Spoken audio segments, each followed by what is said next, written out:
Olá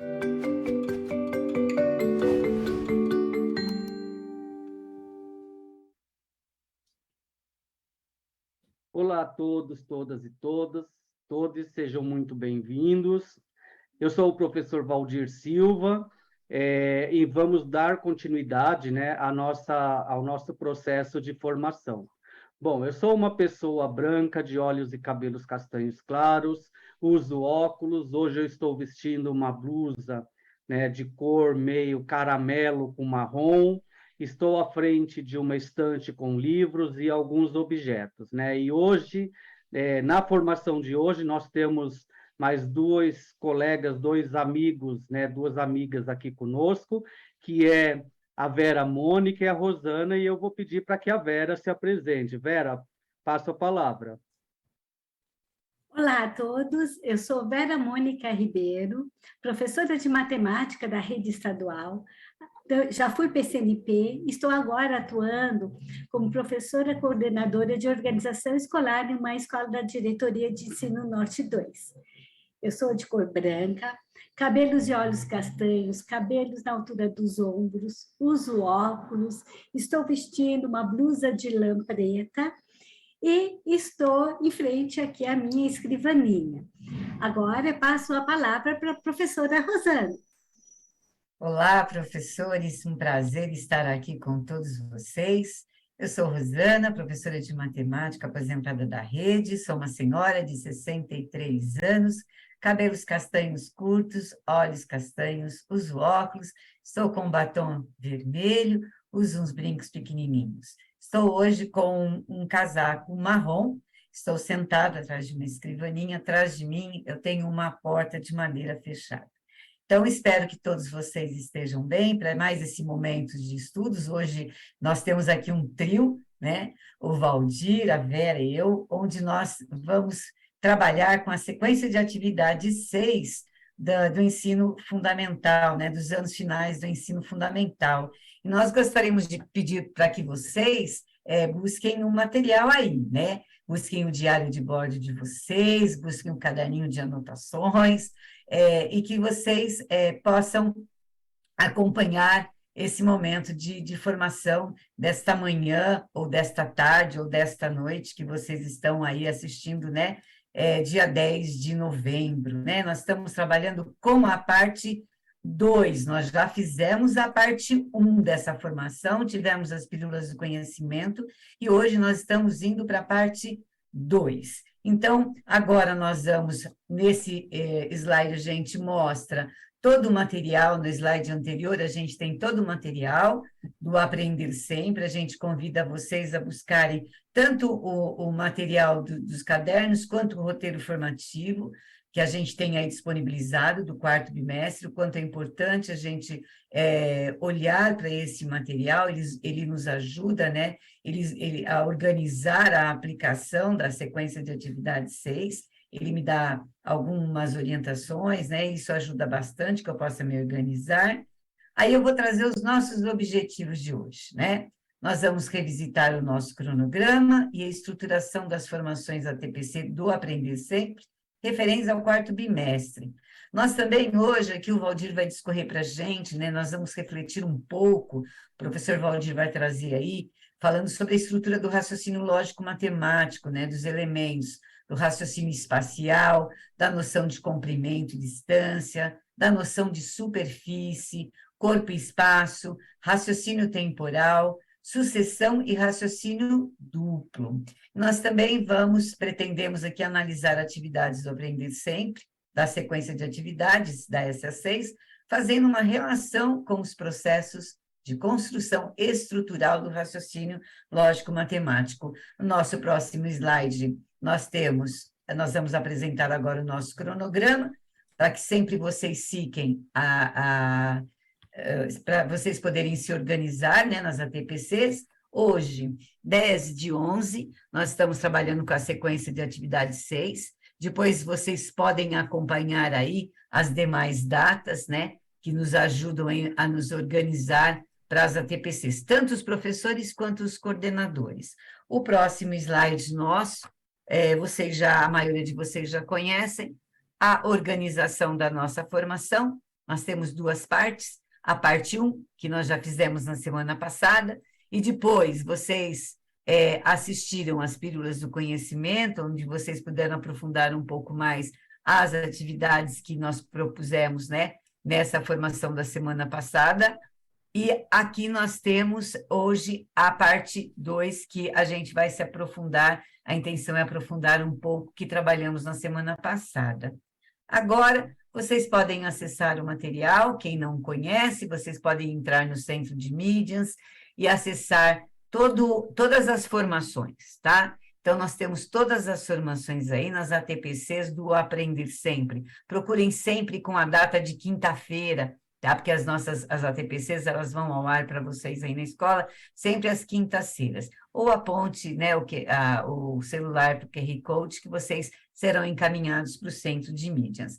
Agora, para começar a nossa conversa aqui, né, para começar os nossos estudos, a gente gostaria de deixar uma pergunta aí para vocês, né, que ao longo aí da nossa conversa, vocês podem ir pensando, vocês podem já ir anotando, né, no diário de bordo de vocês, para que no final vocês, com os seus pares, né, possam discutir sobre, né? Então, a nossa pergunta aqui é, professor, como podemos utilizar as estruturas do raciocínio lógico-matemático para consolidar os conhecimentos das atividades propostas aos estudantes?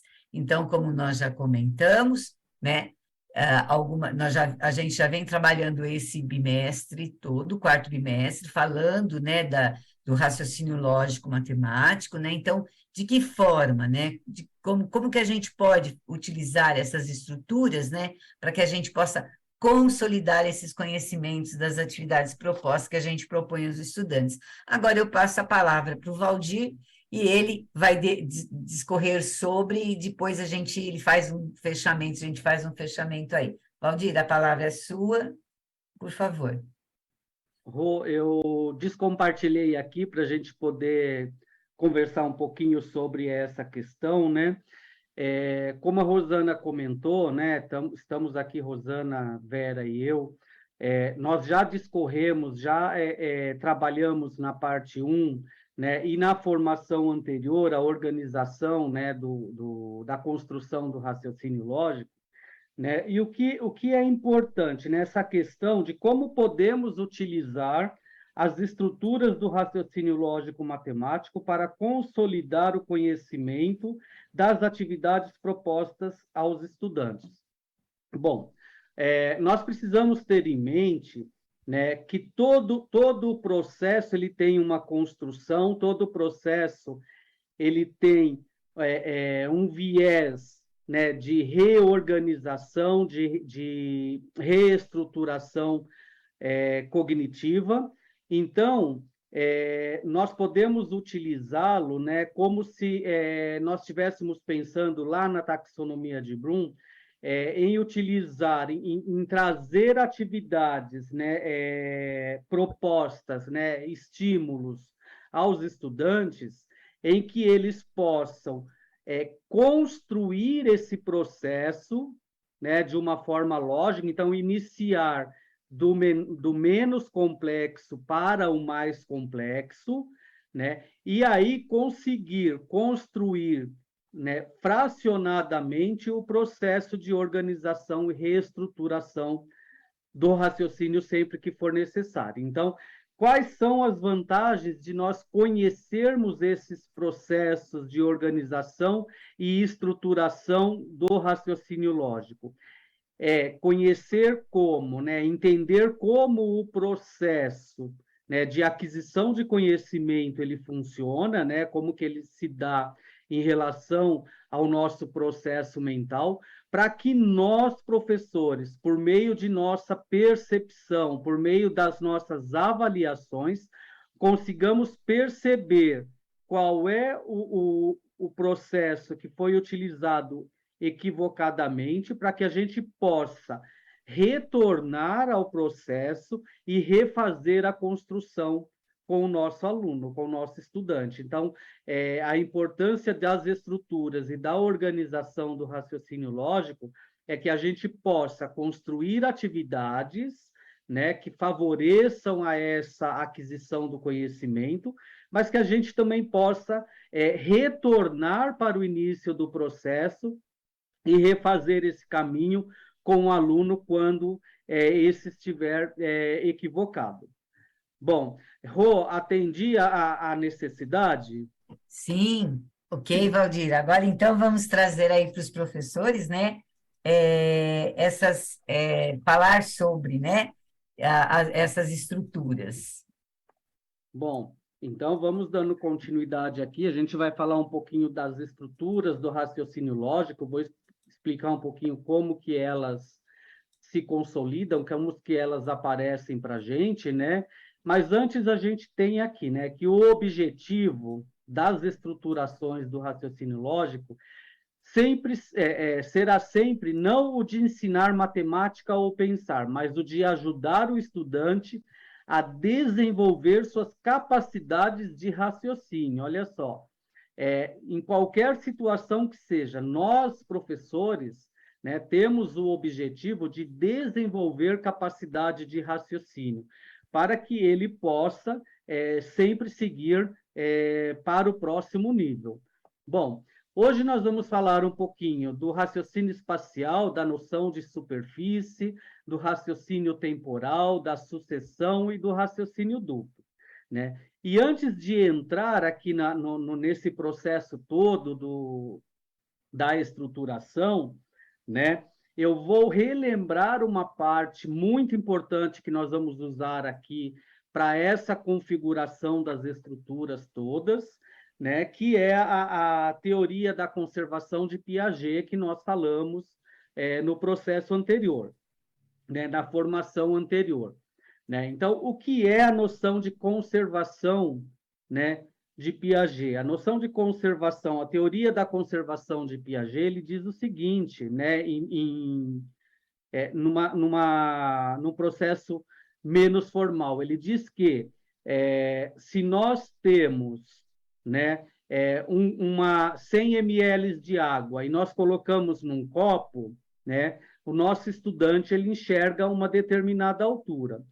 Se nós pegarmos esses mesmos 100 ml e colocarmos em uma outra vasilha com maior superfície, maior área de superfície, ele vai perceber que diminuiu, né, o comprimento aí a altura que a água ocupa desse recipiente. Porém, né, quando a gente fala na teoria de conservação, nós estamos falando que o nosso estudante ele entende que tanto no copo quanto na vasilha, nessa outra vasilha, né, os 100 ml se conservam. Ele tem 100 ml no copo e, da mesma forma, ele tem 100 ml dentro da vasilha nova em que nós colocamos, né?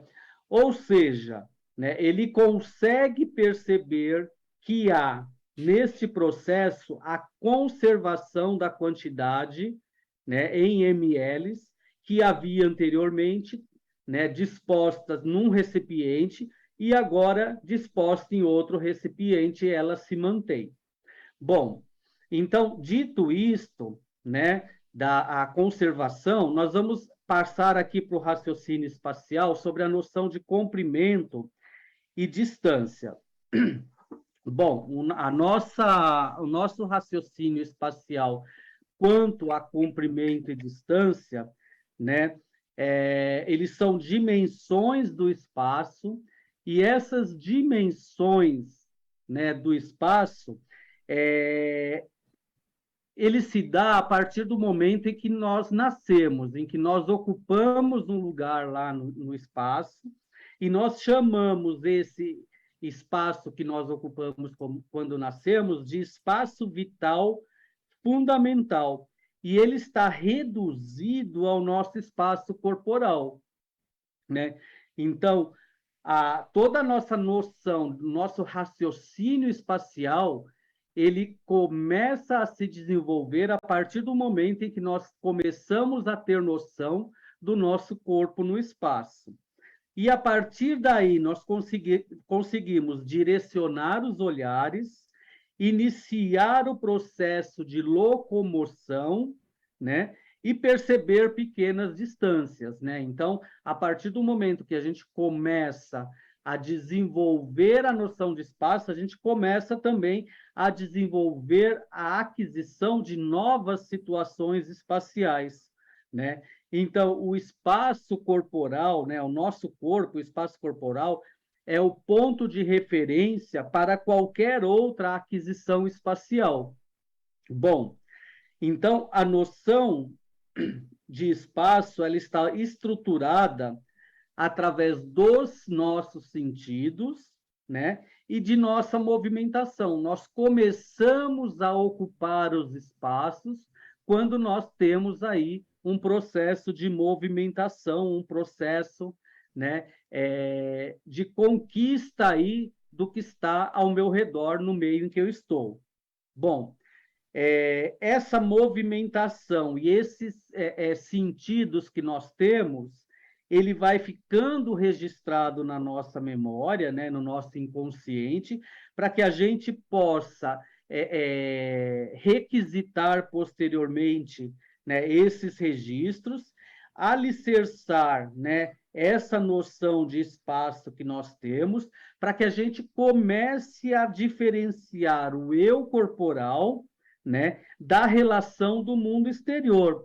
Ou seja, a gente começa a trabalhar, a gente tem um início, um período inicial, né, de saber até onde eu posso ir, até onde eu posso chegar, né, e quais são os elementos e o que eu tenho que fazer para alcançar outros níveis, né, para alcançar outros pontos, né?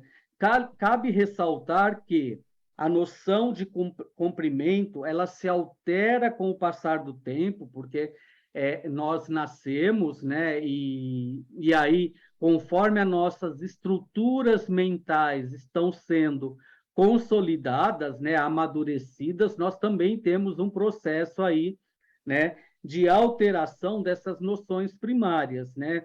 Por exemplo, quando nós somos pequenos e nós vamos lá à casa da avó, muitas vezes, né, parece que tudo tem uma dimensão muito grande. Mas quando a gente fica um tempo sem ir, depois retorna, né, para a casa da avó, parece que as estruturas se alteraram, né? Mas não é que a estrutura se alterou, o nosso modelo de visão se alterou, né? Então, a nossa noção de espaço também se alterou, né?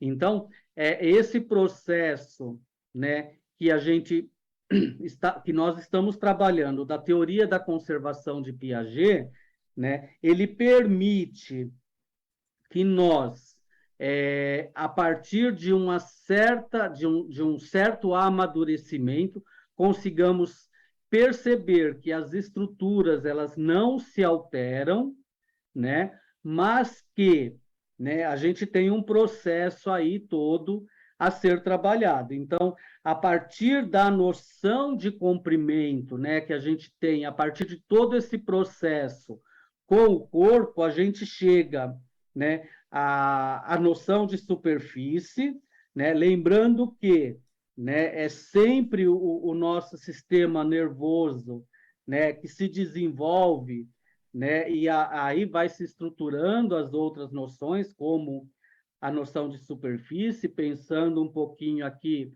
no corpo e no espaço, né? E aí, para pensar, né, a noção de superfície, a gente está utilizando, né, a noção de igualdade diferente de áreas, né? Agora, vamos pensar um pouquinho, né? Mantendo-se a teoria de conservação, que nós tenhamos uma mesma área, né? Nós temos uma mesma área, independentes dos objetos ali colocados, né? Uma casa, uma árvore, um carro, né? Nós continuamos com a mesma superfície. Então, olha só, nós estamos falando da noção de superfície Então, eu tenho uma determinada superfície, a partir dessa superfície, eu coloco ali uma casa, um carro, árvores, uma plantação, né, um jardim, né?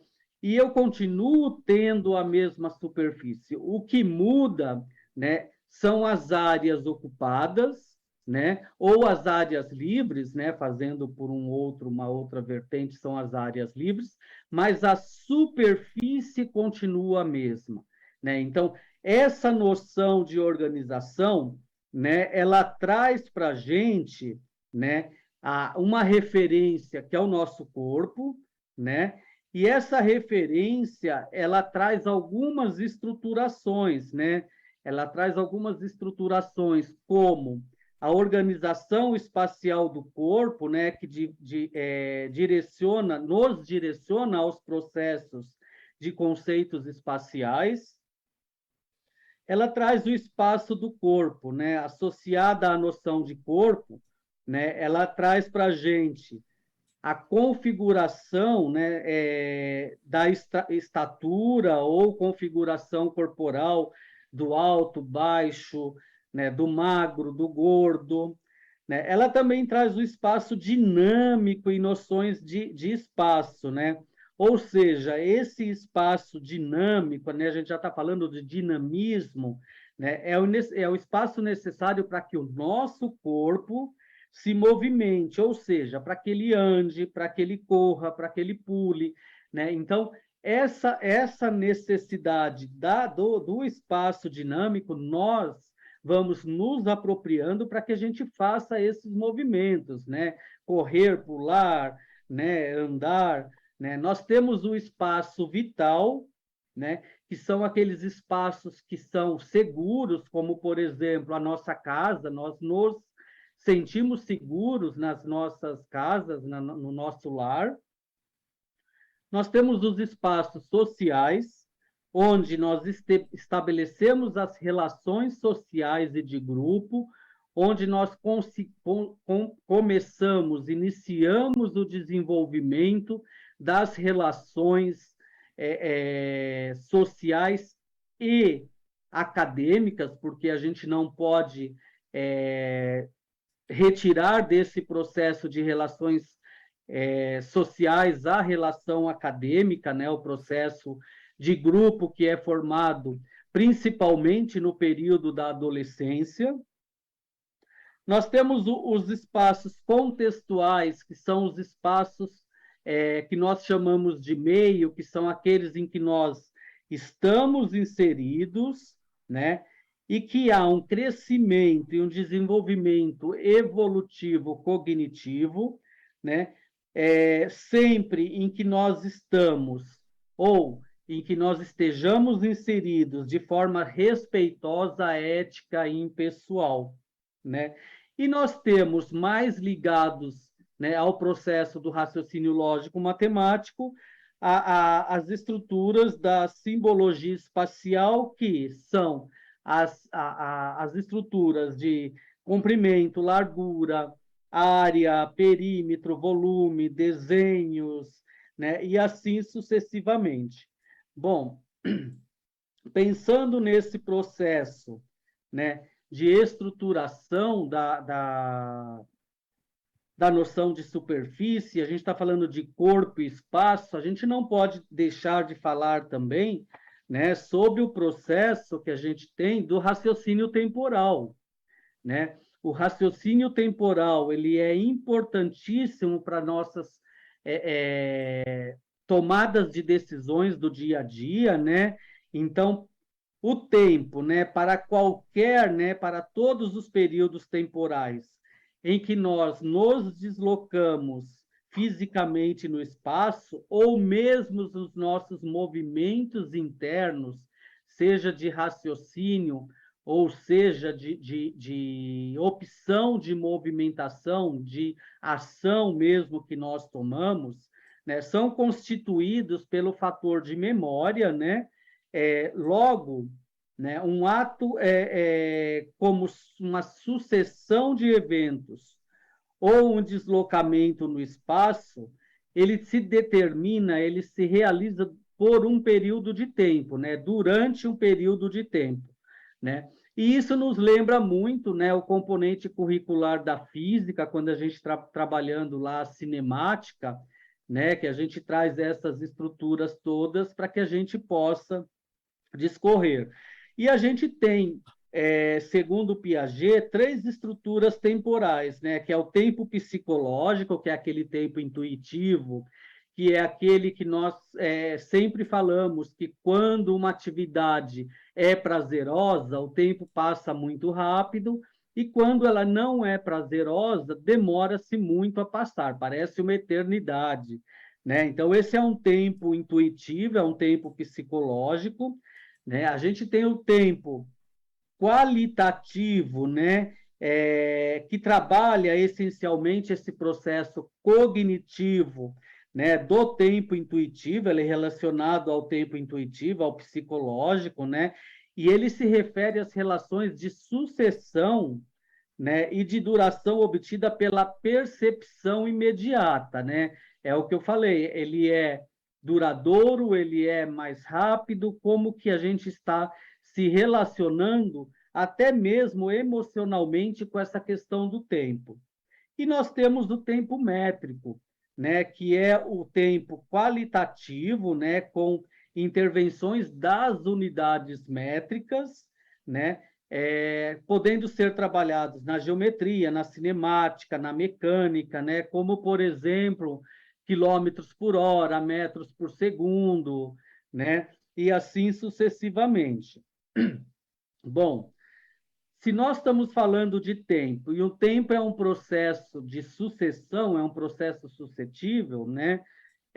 Nós temos aqui a estrutura também para o processo de sucessão. Nós já discorremos anteriormente um pouquinho, né? A sucessão, ela é um processo, né, de sequenciamento, nós já falamos aqui do processo de sequenciamento, né? Ele é um processo de, a sucessão é um processo de sequenciamento de movimentos, né, em que inicialmente o estudante entenda, né, os posicionamentos de chegar em primeiro, chegar em segundo, e assim sucessivamente, em relação ao processo de tempo. Então, aquele que chegou em primeiro, levando-se em conta a mesma distância, ele teve uma velocidade maior, ou seja, ele teve um tempo menor, né, para esse trajeto. E o que chegou em segundo teve um tempo maior que o que chegou em primeiro.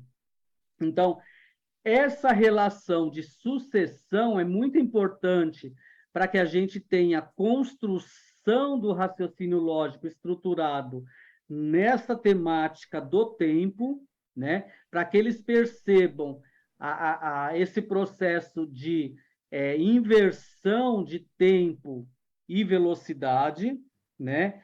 E para que a gente possa, né, entender esse processo, melhor esse processo de inversão, né, a gente precisa entender aqui o processo de construção de imagem mental, que é aquele que nós discorremos na formação anterior, que quando nós estamos diante de um problema ou de uma atividade, a hora que nós começamos a fazer essa leitura, né, ou a hora que nós percebemos esse processo, as nossas estruturas mentais, elas formam imagens mentais para que a gente tenha a percepção do todo, e a partir dessa percepção, a gente tem aí as estruturas relacionadas à revisitação de conteúdos, aos planos de ações, né, e assim sucessivamente. Bom, pensando nesse processo da estrutura da imagem mental, a gente tem o que na imagem mental? A gente tem uma primeira entrada, né, que é o foco aí da nossa leitura. A gente trabalha com essa imagem toda de primeira entrada, que é o ponto inicial, e depois se percebe de uma segunda entrada, que seria o ponto final dessa corrida que ele fez, né? Ou intervalar, né? Um processo intervalar, né?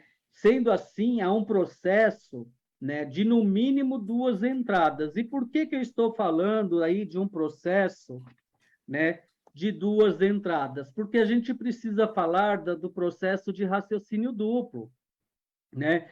Então, nós temos aqui uma entrada de raciocínio duplo que é formada, né, estruturada pela capacidade de efetuarmos mentalmente problemas que exijam uma sequência de 2 linhas de pensamentos, 2 problemas encadeados, né, em que o segundo, né, em que para resolver o segundo nós precisamos do primeiro. Por exemplo, eu tenho 5 sacos contendo 6 bolinhas de gude cada um.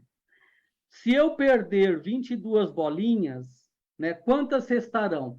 Para que eu consiga chegar à resposta, eu tenho que ter uma primeira entrada, que é os 5 sacos vezes as 6 bolinhas, que dá 30. A partir deste momento, eu posso trabalhar a segunda entrada, que é perder as 22. Então, mentalmente, eu tenho esse primeiro momento e depois eu perco as 22. E sempre nós estamos trabalhando com o processo de dupla entrada. E na próxima formação, nós vamos falar um pouquinho de memória de curto prazo, que é onde essa primeira entrada vai ficar alojada até que nós consigamos fazer a segunda entrada. Bom, cabe ressaltar, né, que todo o nosso esforço, né, todo o esforço dos profissionais de educação, né, são para que nós possamos, né, conforme o nosso entendimento, promover metodologias que fomente, né, a maturação neurológica e melhore as estruturas cognitivas dos estudantes. Bom, vou chamar aqui a nossa conversa, né, porque eu falo bastante, vou descompartilhar um pouquinho aqui, vou chamar a Vera Mônica para me auxiliar nesse processo. Oi, Vera, tudo bem? Tudo bem, Valdir. Vamos começar a analisar já as atividades? Vamos sim, eu acho que já deu para a gente ter uma base boa da estrutura aqui de formação, né? Acho que dá para a gente começar nas atividades. Vamos lá? Vamos lá.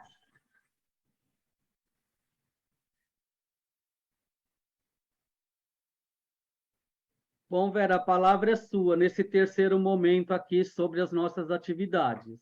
Sim, é interessante primeiro estar falando, né, que nas sequências de atividades existe aí todo um movimento metodológico, né? Todas essas sequências de atividades, elas têm um iniciando, né, o desenvolvendo e o finalizando, que auxilia aí no desenvolvimento pedagógico aí do professor. Então, vamos lá, começamos aí pelo 6º ano. No 6º ano, a sequência de atividade 6, ela trata, né, de 2 habilidades. As habilidades que é de resolver e elaborar situações, problemas simples de contagem, envolvendo princípios multiplicativos, e a outra habilidade que trata de calcular a probabilidade de um evento aleatório. Tendo em vista, né, o desenvolvimento dessas habilidades, na sequência de atividade, né, na atividade que a gente vai estudar aí, que trata de probabilidade, e ela é uma atividade, né, que ela trata de probabilidade, e ela fala, né, de... Só um minutinho, deixa eu aumentar aqui um pouquinho, para mim que está difícil a leitura. De um lançamento de dados, né, e como que pode, né, qual é a estrutura, né, o que a gente pode estar trabalhando aí em relação ao raciocínio lógico-matemático? Bom, Vera, não vou nem diminuir aqui o nosso slide, só para a gente dar seguimento. Quando a gente está falando aqui, olha, a gente fala de um dado honesto, né? A gente já pressupõe-se que não tem nenhum outro processo, né, que todas as faces elas têm a probabilidade de tirar qualquer uma das faces, a probabilidade é a mesma, né? E aí ele fala para a gente aqui, olha, como calcular a probabilidade de sair uma face com número ímpar no lançamento de um dado honesto. Bom, se a gente começa, a gente precisa analisar o processo da estrutura toda organizacional, né, de superfície, né, de entrada de superfície, e pensar aqui na conservação também, porque olha só, quando o aluno se depara, quando ele faz a leitura, né, da atividade, ele vê aqui, olha, no lançamento de um dado, qual a fração que indica a probabilidade de sair a face com o número 4. Então, o que ele faz? Ele elenca todas as faces aí do dado, ele faz a imagem mental, né, de todo esse processo do dado. Então, ele tem já uma primeira estrutura de entrada, né? Ele está construindo aí, ele tem uma primeira estrutura de entrada, e mentalmente ele vai verificar quantas possibilidades ali ele tem de sair o número 4. Então, ele vai elencar 1, 2, 3, 4, 5 e 6. O 4 tem a possibilidade de sair uma vez. Antes de representar, ele já teve todo esse processo racional ali elencado, Vera Mônica. Certo, Ô, ficou bem Vera, desculpa. explicadinho. Vamos para o 7º ano. No 7º ano são também desenvolvidas aí 2 habilidades, né? A habilidade aí que trata, né, de calcular a probabilidade de um evento aleatório e a outra que é planejar a realização e experimentos aleatórios. Na atividade, nós temos aí um gráfico, né? E esse gráfico ele mostra as maiores vendas realizadas por uma livraria online. E é solicitado, né, que de acordo com o gráfico, com essas informações, estime a probabilidade frequentista referente à categoria de literatura estrangeira. Então, é pedido solicitado um dado. E no item B, né, que de acordo também com essas informações, estima a probabilidade de frequentistas referentes de categoria de literatura infantil. Nessa atividade, né, o que engloba, professor Valmir, sobre as estruturas do raciocínio lógico?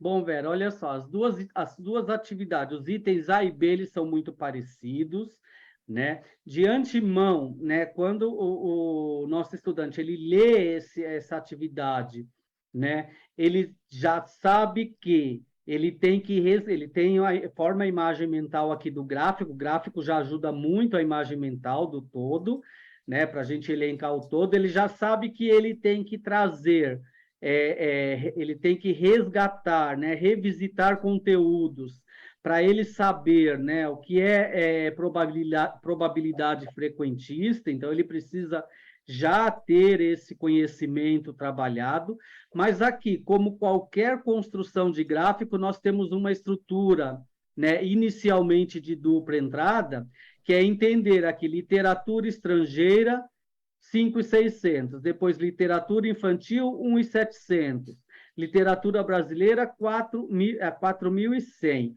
né? E ele precisa fazer toda a soma desses valores para chegar a um valor total desses livros vendidos para que ele consiga trabalhar a estrutura, né? Então, ele tem todo um processo estrutural aí de resgate de conteúdos e conceitos anteriores, e ele tem um processo aí mental de raciocínio de dupla entrada. Ok, professor Valdir, ficou muito bem explicadinho. Dando prosseguimento, né, vamos ver aí do 8º ano. No 8º ano, a sequência de atividade 6, ela também traz 2 habilidades. Uma é resolver e elaborar situações, problemas que possam ser representados por equações polinomiais, e a outra habilidade que é associar uma equação linear de primeiro grau com 2 incógnitas. Na atividade que a gente vai estar falando agora, né, é pedido, né, para... Diz o seguinte, né? Carlos esboçou no plano cartesiano a seguinte equação linear do primeiro grau com duas incógnitas. X é igual a menos 2x, desculpa, y é igual a menos 2x mais 3. Construa agora, no espaço a seguir, o gráfico encontrado por Carlos. Essa parte de construção de gráfico, né? Quais estruturas mentais a gente põe em prática? O aluno tem que pôr em prática. Bom, Vera, essas estruturas de exercícios de construção de gráfico, primeiro que ele já está lá na última escala da taxonomia de Bloom, né, que é o criar, elaborar, construir, né, mas é uma atividade muito prazerosa quando a gente já tem todas as estruturas formadas e o conceito, né, e a revisitação de conceito nos ajuda a esse processo.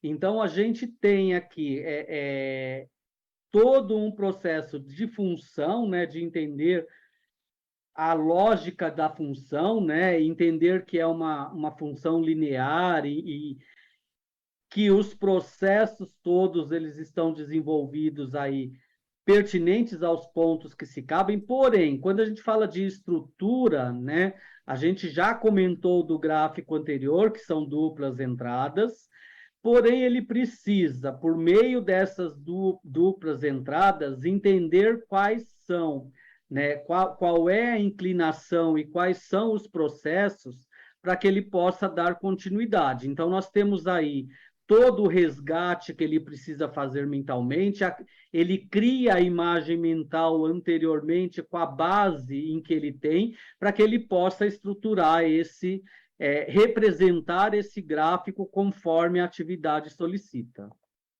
Ok, Valdir, vamos passando para o 9º ano, para a próxima atividade, que é de geometria. Você pode pôr o próximo slide, por favor, e comentar sobre essa questão que envolve geometria, sobre semelhança de triângulos, por favor. Bom, a gente tem um processo aqui, Rô, de semelhança de triângulos, e a gente tem essa visão de, muitas vezes, essa imagem que a gente tem dos triângulos, ela não nos ajuda muito a estabelecer as relações, porque nós temos aí os ângulos trocados, né? O A com a linha trocado, mas é uma base triangular muito favorecida para que a gente possa trabalhar aí as relações e chegar ao valor, né, de AC, né, desse comprimento AC, né, ele precisa entender as estruturas lógicas da construção dos triângulos, né, nesse caso dos triângulos semelhantes LLL, né, para que ele possa dinamizar, né? Então, ele vai resgatar o processo todo de conteúdo que ele teve, ele vai estruturar de forma espacial propriamente dita, porque a gente está falando de comprimento, né? Ele vai resgatar essa estrutura de comprimento que nós desenvolvemos, que nós todos desenvolvemos, alguns com mais agilidade, outros com menos, mas nós todos desenvolvemos esse processo, né? E aí ele consegue determinar aí os processos de construção dessa atividade. Rô. Muito obrigada, Valdir. Bom, pessoal, fechando aqui, obrigada, Vera, obrigada, Valdir. Então, nós alcançamos, eu creio, os nossos objetivos, revisitamos o cronograma, refletimos sobre essas estruturas do raciocínio lógico e analisamos aí 4 atividades muito rapidamente, né, atreladas aí à estrutura do raciocínio lógico matemático. O próximo slide nosso, nós gostaríamos que vocês deixassem a avaliação de vocês, que é de suma importância para todo esse processo de formação. O nosso próximo momento agora é deixar as referências. Tem o próximo slide. Nós agradecemos a atenção de todos. Peço para o Valdir, por gentileza, voltar a câmera. Gente, Um grande beijo, meu coração sempre com vocês. Verinha, muito obrigada. Valdir, obrigada. Passa a palavra para a Vera e depois para o Valdir, por gentileza. Foi um prazer estar aqui com vocês nessa formação. Agradeço o convite e, professor Valdir, muito obrigada pelas explicações. Vera e Rô, eu que agradeço, né? Nós estamos aqui sempre estruturando a próxima formação. Muito obrigado, até o próximo encontro e passo para a Rosana. Gerry e Janaína, muito agradecida, são os nossos intérpretes de Libra. Um grande beijo, obrigada por estar conosco.